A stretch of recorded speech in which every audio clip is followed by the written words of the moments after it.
Hey guys, welcome to the channel. In this video I'm showing you how to install Android apps on Windows without the emulator. So just grab this WSA manager with APK installer.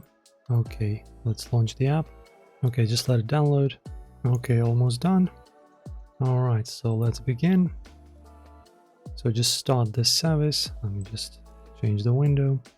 Okay, in here we'll need to of course install everything. Just basically start all these things. Okay, after that I just run this, launch the ADB and connect WSA to ADB, and then guys you just go to APK installer and manager, and in here you can choose, as you can see, install APK. You just press on this button.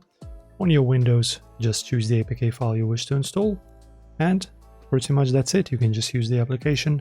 After installation, then just launch the app, and it's going to launch just like on Android. Guys, enjoy. If you like this video, don't forget to subscribe and like the video, and I will see you soon.